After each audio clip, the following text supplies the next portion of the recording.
የኢትዮጵያ ሚዲያዎች በምን ቅርጽ በምን መልክ ስራቸውን ቢከውኑ ይሻላል ታስባለህ ለተባለው ያው በጽሁፎች ላይ እንዳስቀመጥኩት እውነት የሚናገሩ ሚዲያዎች ያዩትን የሰሙትን በኮግኒቲቭ ዕውቀት ብቻ ሳይሆን ኤምፒሪካል በሆነ መንገድ ያን ኢንሲደንት ከቦታው ከሁኔታው ጋር አያይዘው እውነትን የሚገልጡ ቢሆኑ ጠቃሚ ነው ብዬ አስባለሁ። እውነትን መግለጥ ቀላል ነገር አይደለም። ዋጋ የሚያስከፍል ገንዘብ የሚያሳጣ በወዳጅ የሚያስጠላ ብዙ ጉዳዮች ሊተረኩበት ይችላሉ። እነዛን ጀግኖ መፈጸም የሚችል ሚዲያ ቢሆን ይጠቅማል ብዬ አስባለሁ። ሁለተኛ የጋራ ማንነት ላይ የጋራ ማንነት የሚገነቡ ቢሆኑ የመጀመሪያው ከአሚኮ ጋር የነበረኝ ቆይታ 9 ዓመት ገደማ ነው። መለስ ብለህ ብታየው ይሄንን ነው የሚያሳየው። ለምሳሌ የአማራና የኦሮሞ ሕዝብ ታሪክ የዛሬ 100 ዓመት አይጀምርም። 300 400 ዓመት ወደ ኋላ ብትሄድ ጎንደር ላይ ወሎ ላይ የጋራ ታሪክ አላቸው። በጋራ መንግስት መስርተዋል፣ በቋንቋ ተግባብተዋል፣ ተዋልደዋል። ሚዲያዎቻችን ግን ያንን ጉድ አይፈልጉትም። ያ አብሮ የነበሩበትን ጊዜ አይፈልጉትም። በሆነ ጊዜ የተጣሉበትን ጉዳይ ያነሳሉ።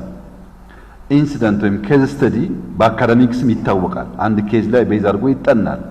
ነገር ግን ሚዲያዎች ኤምፒሪካሊ ኩነትን ከወቅቱ ከከባቢ ጋር አስተሳስሮ ማሳየት ቢችሉ ኖሮ አብዛኛው የጋራ ማንነት ያጣንባቸው ልምምዶች ይቀረፋሉ ብዬ አስባለሁ።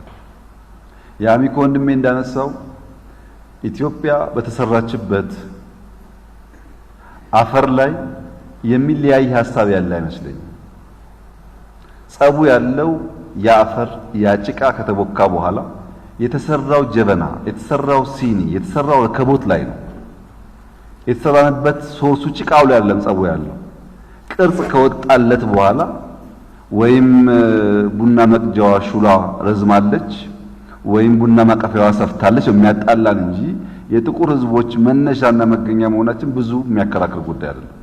ያ ሰው የጠፈጠፈውን ጭቃ የፈጠረውን አዲስ ቅርጽ ግን ኢንክሉሲቭ ማድረግ ያስፈልጋል። የጋራ ማንነት ያለው ማድረግ ያስፈልጋል። በሆነ ጊዜ ሰዎች አንድን ዘውግ አጉልቶ ሊሆን ይችላል። ያ እንደማይጠቅመን አየነው። አሁን ቆም ብለን ማሰብ ያለብን የነበረውን ብልሹ አሰራርና ልምምድ ማስፋት ሳይሆን ከዚያ መለስ ብለን በሚያሰባስበን አንድ በሚያደርገን ትክክለኛውን ቅርጽ በሚያሰጠን አንዳንዴ የተሰራውን ጀበና ብቻ ሳይሆን ጀበና የተሰራበትን ጭቃና አፈር በሚፈትሽ መንገድ ቢሆን ይበልጥ ለጉዟችን የተመቸ ነገር ይፈጥራል ብዬ አስባለሁ።